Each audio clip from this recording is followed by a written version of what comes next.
On March 8, 2019, brothers Daniel and Marcus Reeves entered Death Valley National Park through the Badwater Road entrance at approximately 6:45 in the morning. According to the ranger station log, they presented their backcountry permits, confirmed their planned route through Marble Canyon, and estimated a return time of 4 days. The ranger on duty noted that both men appeared well equipped, carrying appropriate gear for the early spring conditions, including GPS units, emergency beacons, and what Marcus described as enough water to fill a bathtub. It was supposed to be a photography expedition to capture the superbloom that occurs once every decade when rare rainfall transforms the desert floor into a carpet of wildflowers. 6 weeks later, a German tourist stumbled upon a damaged camera, wedged between two rocks in a wash nearly 8 miles from the brothers' intended route. The final photograph on the memory card would become one of the most analyzed images in the history of search and rescue operations, not for what it showed, but for what it suggested about the brothers' final hours. Daniel Reeves, 28, worked as a structural engineer in Sacramento. His younger brother Marcus, 24, had recently graduated with a degree in environmental science and was preparing to start a position with the California Department of Fish and Wildlife. According to their mother, the brothers had been planning this trip for months, timing it specifically for the superbloom phenomenon that had been predicted by meteorologists, following an unusually wet winter. They had hiked together since childhood, completing sections of the Pacific Crest Trail and summiting several peaks in the Sierra Nevada. Death Valley, while challenging, was well within their capabilities. The brothers' preparation was meticulous. According to receipts found later in Daniel's apartment, they had purchased new UV protective clothing, a satellite communication device, and specialized camera equipment designed to withstand extreme temperatures. Marcus had created a detailed spreadsheet of their planned movements, including GPS coordinates for water cache locations, estimated hiking times, adjusted for elevation changes, and backup routes in case of flash flooding. The document, shared with 3 friends and their parents, showed hourly checkpoints for the first day and twice daily positions for the remaining 3 days. On the morning of March 8th, several witnesses saw the brothers at various points. A couple from Nevada photographed them at the Badwater Basin overlook at approximately 7:30 a.m. In the image, both men are smiling, Marcus holding his camera with a telephoto lens, while Daniel points toward the Panamint Mountains. At 8:15 a.m., a park volunteer encountered them refilling water bottles at the Furnace Creek Visitor Center, despite having already filled them that morning. According to the volunteer, Daniel mentioned they wanted to over-prepare, given the unexpected heat for early March. The temperature was already approaching 85 degrees Fahrenheit, roughly 10 degrees above average for that time of year. The last confirmed sighting came from a solo hiker named Tom Morrison, who passed them on the trail, entering Marble Canyon at approximately 11 a.m. According to Morrison, the brothers were moving at a steady pace, taking frequent photographs of the flowering brittlebush and desert marigolds that lined the wash. He specifically remembered Marcus lying prone on the ground to capture a macro shot of a desert 5-spot flower, while Daniel held a reflector to eliminate shadows. Morrison noted nothing unusual about their demeanor, describing them as enthusiastic but careful. The brothers' first scheduled check-in was set for 6 p.m. that evening via satellite messenger. The message never came. Their mother, Patricia Reeves, waited until 8 p.m. before attempting to call both cell phones, though she knew coverage was impossible in the canyon. At 10 p.m., she contacted the Park Service. The ranger who took the call followed protocol, noting that backcountry hikers often lost track of time or had equipment failures with their communication devices. He assured her that if the brothers didn't emerge by their planned exit date, a search would begin immediately. March 9th passed without contact. The satellite messenger, which should have been sending automatic location pings every 4 hours, remained silent. Weather data from that period showed temperatures reached 94 degrees in the valley floor, with winds gusting up to 30 miles per hour in the afternoon. These conditions, while challenging, were not considered extreme by Death Valley standards. Several other hiking groups were in the park that day, and none reported any distress or unusual conditions. By March 10th, concern was mounting. The brothers' friend, Jake Hoffman, drove to Death Valley from Los Angeles, arriving at the park headquarters at dawn.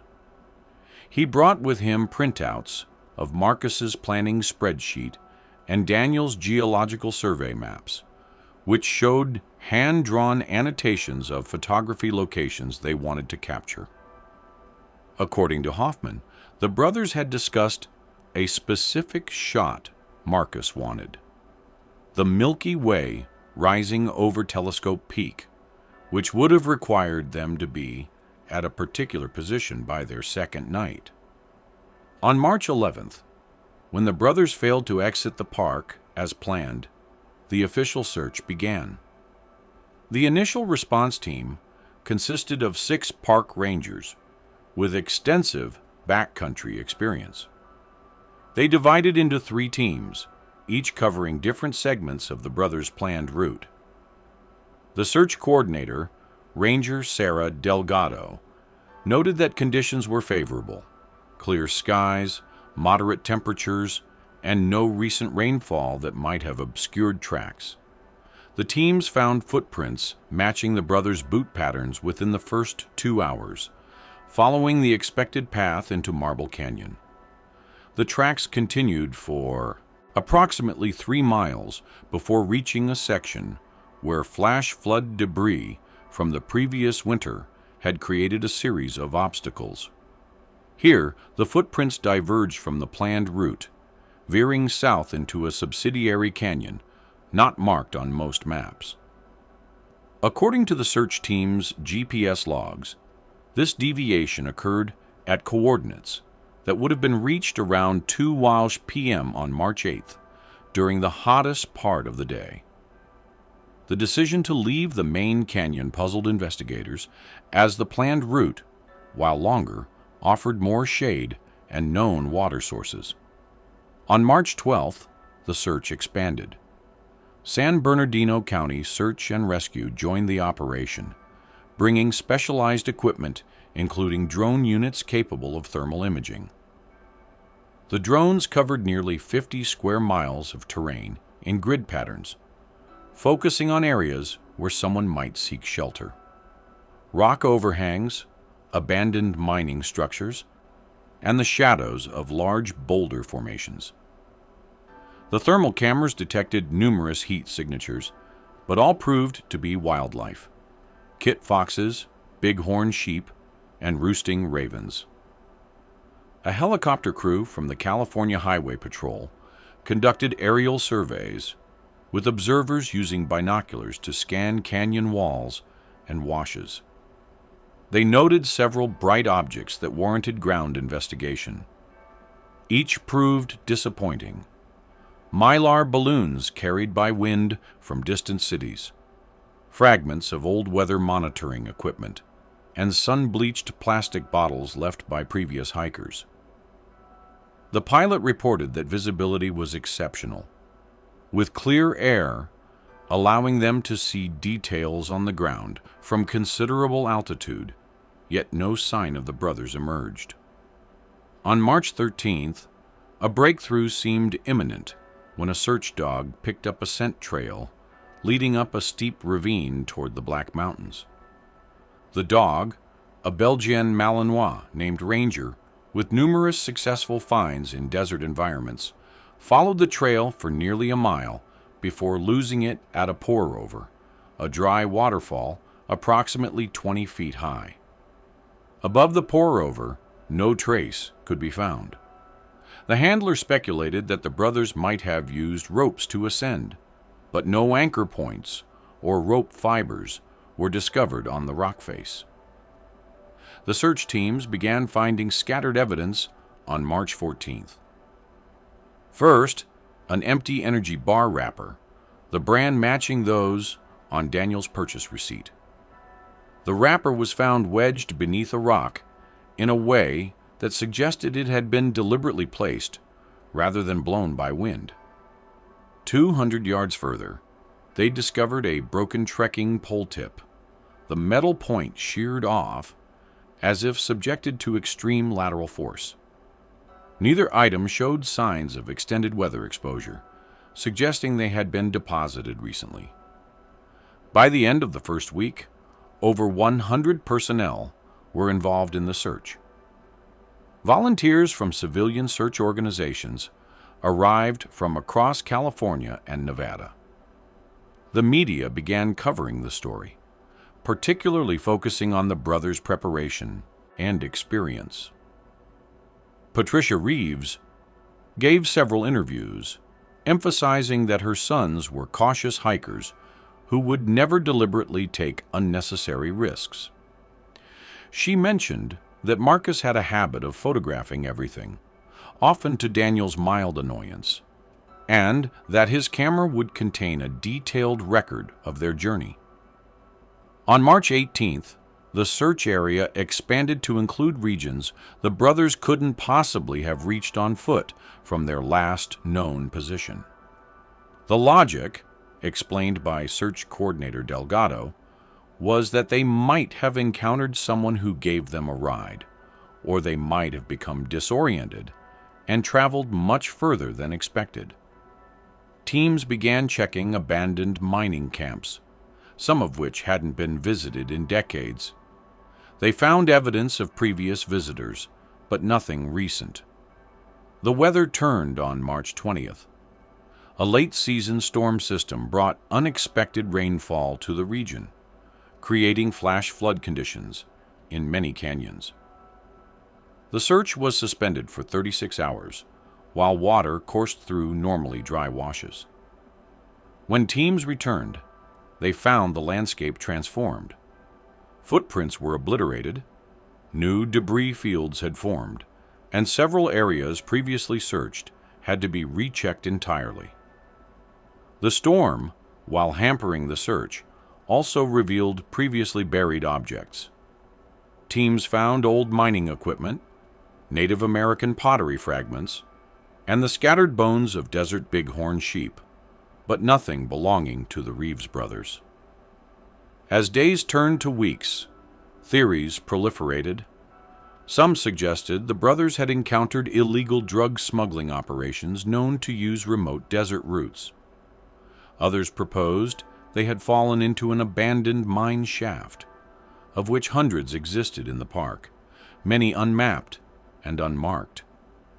A few insisted on more exotic explanations: geological phenomena creating confusion, electromagnetic anomalies affecting their GPS devices, or even deliberate disappearance, though this last theory was dismissed by everyone who knew them.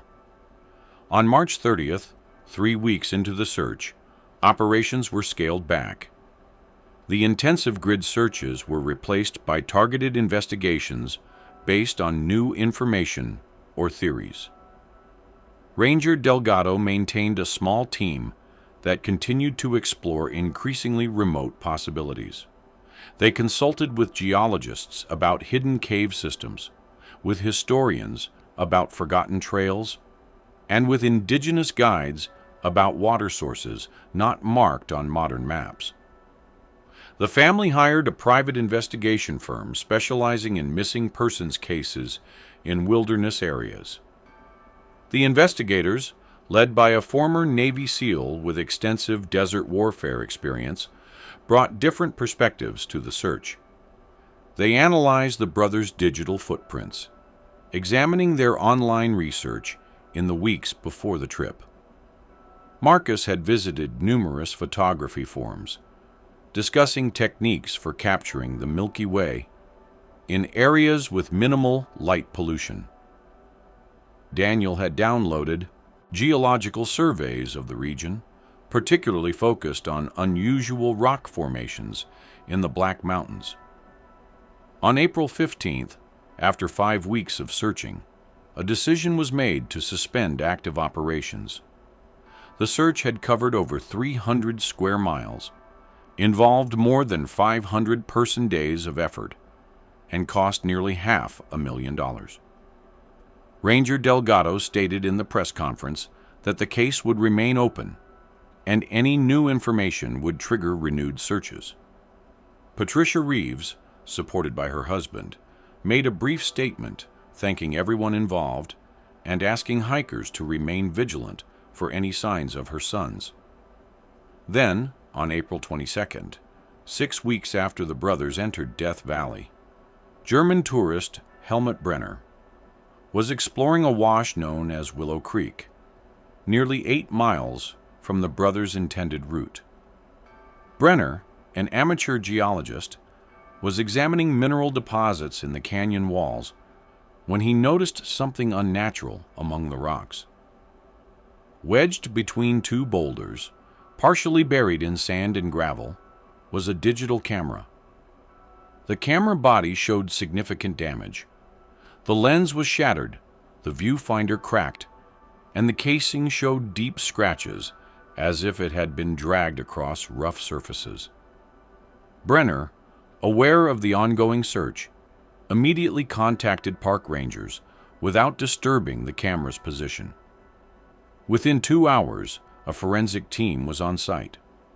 They photographed the camera in situ, documenting its position relative to the wash walls and noting that it appeared to have been carried by water, likely during the recent storm.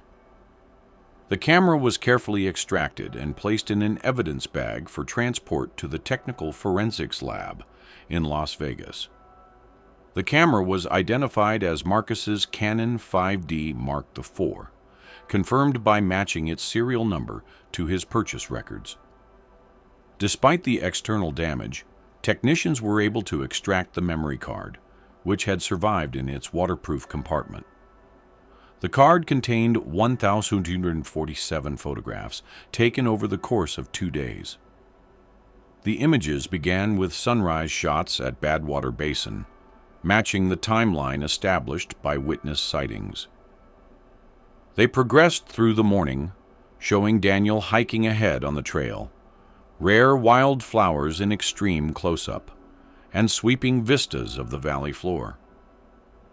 The photographs from the afternoon of March 8th showed the brothers had indeed entered the subsidiary canyon identified by the search teams. Images time-stamped at 2:47 p.m. showed Daniel examining what appeared to be Native American petroglyphs on a rock face.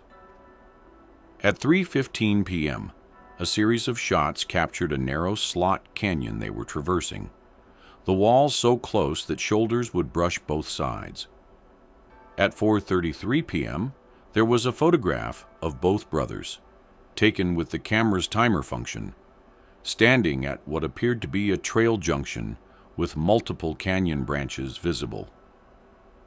The images from March 9th began before dawn, showing star trails over canyon walls.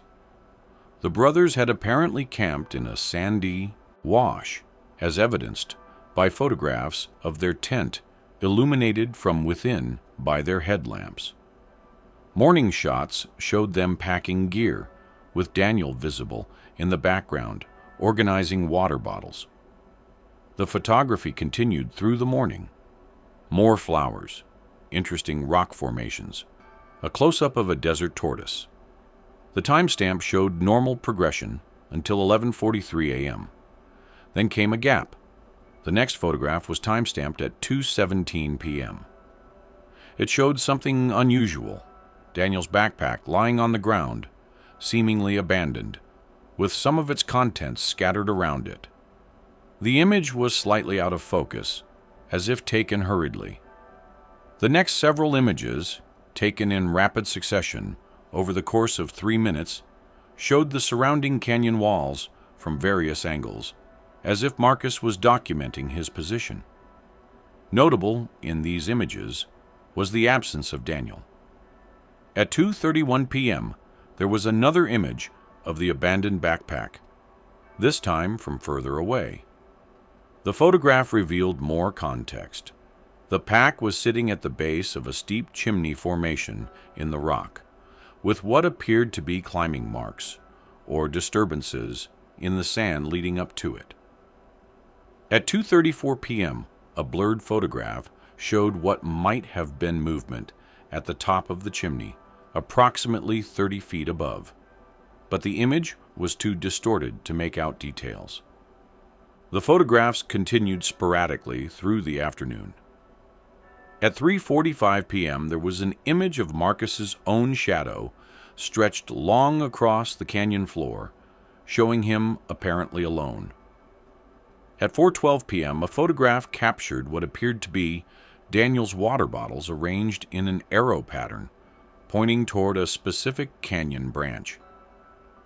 At 5:33 p.m., as the light was fading, there was a shot of the sky showing circling ravens, at least a dozen of them, unusual behavior for these typically solitary birds. The final photograph was taken at 7:42 p.m. on March 9th. The image was captured in near darkness, with the camera's flash engaged.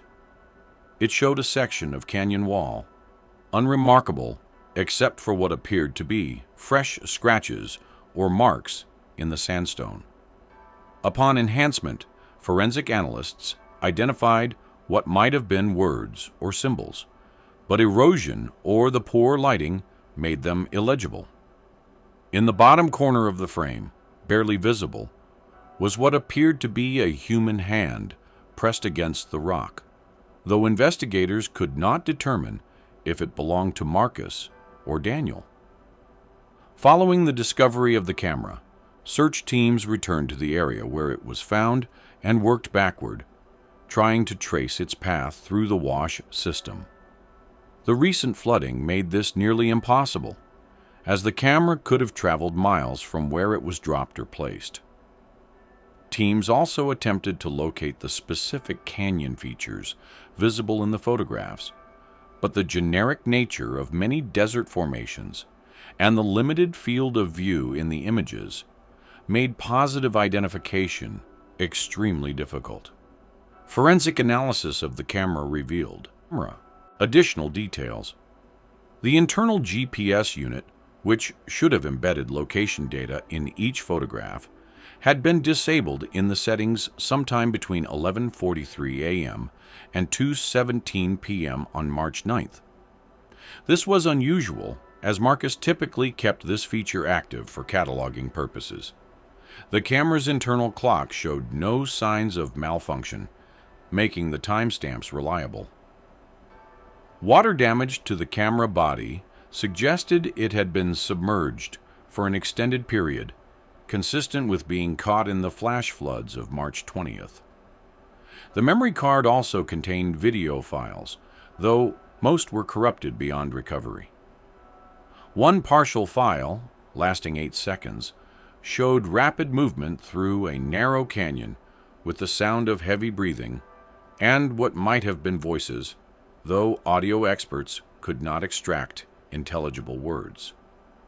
The video was time-stamped at 1:55 p.m. on March 9th, falling within the gap in still photography.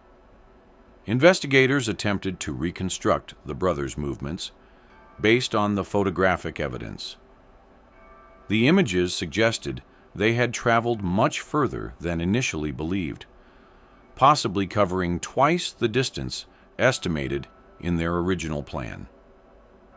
The photographs of canyon junctions were analyzed by geologists familiar with the region, but the angles and limited visible features made definitive identification impossible. The pattern of photography, methodical documentation followed by increasingly erratic shots, suggested something had disrupted their journey on the second day. The arrow pattern formed by Daniel's water bottles became a focus of intense speculation. Search teams returned to every location where such a pattern might have been created, but wind and weather had long since disturbed any ground-level arrangements. The photograph itself provided few contextual clues, showing only sandy ground and the bases of canyon walls that could have been anywhere within a vast area. Patricia Reeves was shown the photographs by investigators, hoping she might recognize behavioral patterns or signals her sons might have used. She confirmed that the abandoned backpack was highly unusual, stating that Daniel was meticulous about his equipment and would never leave it unless absolutely necessary. The arrangement of water bottles, she suggested, might have been a signal, as the brothers had learned basic survival communication in their wilderness training. However, she could not interpret what message they might have been trying to convey. Expert photo analysts from the FBI were brought in to examine the images using advanced enhancement techniques. They identified several anomalies, shadows that seemed inconsistent with the sun's position, suggesting possible time discrepancies, unexplained light sources in some canyon shots that didn't match natural illumination patterns, and what appeared to be deliberate lens flares in 3 images that might have been attempts to signal aircraft. However, none of these observations led to actionable intelligence about the brothers' fate. The search resumed briefly following the camera's discovery, with teams focusing on the theoretical path suggested by the photographs. However, the vast area involved and the time elapsed made meaningful progress impossible. Drone flights concentrated on slot canyons and chimney formations matching those in the images, but Death Valley contains hundreds of such features. Ground teams investigated every accessible formation within a reasonable radius of where the camera was found, but discovered no new evidence. Local Native American guides, familiar with ancestral paths through the region, were consulted about the petroglyphs visible in Daniel's photographs. While they confirmed such markings existed throughout the park, the specific designs shown didn't match any known sites. This led to speculation that the brothers had discovered previously undocumented archaeological features, possibly leading them off their planned route in pursuit of a significant find. The case file expanded to include geological surveys, indicating possible cave systems in the area where the camera was found. Spelunking teams explored several promising caverns, but found no evidence of recent human presence. Old mining claim maps were cross-referenced with the photographic evidence, revealing several abandoned prospects in the general region, though none matched the specific terrain features captured in the images. As months passed, the investigation shifted from active search to analysis and theory development. Behavioral specialists suggested various scenarios, the brothers becoming separated due to injury or disagreement, one attempting to go for help while the other waited, or both becoming disoriented due to dehydration or heat exposure. The gap in photography on March 9th became a crucial focus, with investigators believing something significant occurred during that period. The final photograph, with its suggestions of scratched messages and the mysterious handprint, was subjected to every available forensic technique. Spectral analysis revealed no hidden details. Enhancement algorithms could not clarify the potential writing. The handprint was compared to the brothers' known prints from various sources, but the angle and quality made matching impossible. Some investigators believed it showed someone trying to leave a final message. Others thought it might be an accidental capture, as Marcus struggled with the camera in darkness. A year after their disappearance, a memorial service was held for Daniel and Marcus Reeves. The Park Service installed a warning sign at the Marble Canyon trailhead, reminding hikers of the dangers of deviating from planned routes. Their story became a cautionary tale in hiking communities, discussed in forums and safety workshops. Yet the mystery remained unsolved, the photographs raising more questions than they answered. Private investigators continued working the case, funded by the family, and crowdsourced donations. They pursued leads ranging from the plausible, that the brothers had fallen into an unmapped mine shaft, to the exotic, that they had encountered criminal elements or witnessed something that required their silence. Each theory was investigated and ultimately led nowhere. The desert had swallowed them completely, leaving only the damaged camera and its cryptic final images. Weather patterns were analyzed for the days following the last photograph. No storms or extreme events occurred that would have posed unusual dangers. Temperatures remained within normal ranges for Death Valley in March. Wind patterns were typical, offering no explanation for the brothers becoming lost or disoriented. The weather data, like everything else in the case, provided no definitive answers. The camera itself became an object of intense interest. How had it traveled so far from the brothers' likely position? Why was it the only piece of equipment found? Some theorized it had been deliberately placed where it would eventually be discovered, a final attempt to leave some record of their journey. Others believed it had simply been caught in flash floods and deposited randomly. The damage patterns suggested both violence and prolonged exposure to the elements. Marcus's photography, typically precise and thoughtfully composed, showed increasing deterioration in technique as March 9th progressed. The hurried, blurred shots contrasted sharply with his usual careful work. This degradation suggested mounting stress or urgency. The decision to disable GPS tracking on the camera remained unexplained. Some investigators saw it as evidence of deliberate concealment. Others believed it might have been an attempt to preserve battery life. The case remains open, officially classified as a missing persons investigation with no evidence of foul play, but no explanation for the disappearance. Rangers continue to report potential sightings to the case file.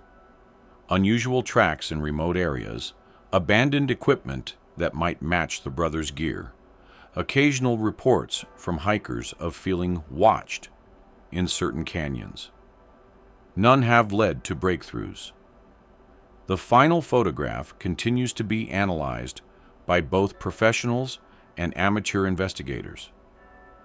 Online communities devoted to missing persons cases regularly propose new interpretations of the scratches on the canyon wall.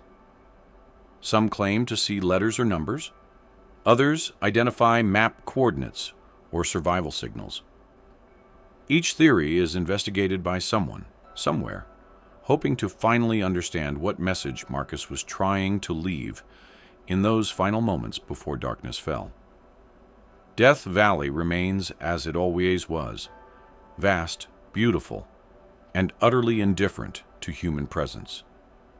The canyons that swallowed the Reeves brothers keep their secrets, revealing nothing despite repeated searches. Somewhere in those endless ravines and washes, the answer to their disappearance waits, as patient and eternal as the desert itself. Park statistics show a slight decrease in backcountry permits following the Reeves case, though most visitors remain unaware of the story. Those who do know often report an unsettling feeling when hiking the subsidiary canyons near Marble Canyon, though this is likely psychological rather than environmental. The Park Service maintains the case file, updating it when new information emerges, though such occasions grow increasingly rare. The damaged camera now sits in an evidence locker in Las Vegas, its memory card copied countless times, its images scrutinized by thousands of eyes searching for the one detail everyone else missed. The photographs it contains, from the joyful morning shots of wildflowers to the desperate darkness of the final frame, tell a story whose ending remains unwritten, lost somewhere in the vast silence of Death Valley. The Reeves brothers entered the desert seeking to capture its hidden beauty. Instead, they became part of its deeper mystery, their fate joining the countless untold stories buried beneath centuries of sand and stone. Their camera, that lone survivor of whatever befell them, offers only fragments of truth, each image a word in a sentence that will likely never be complete. The desert, as always, keeps its own counsel, revealing only what the wind and water choose to expose, indifferent to human need for answers or closure.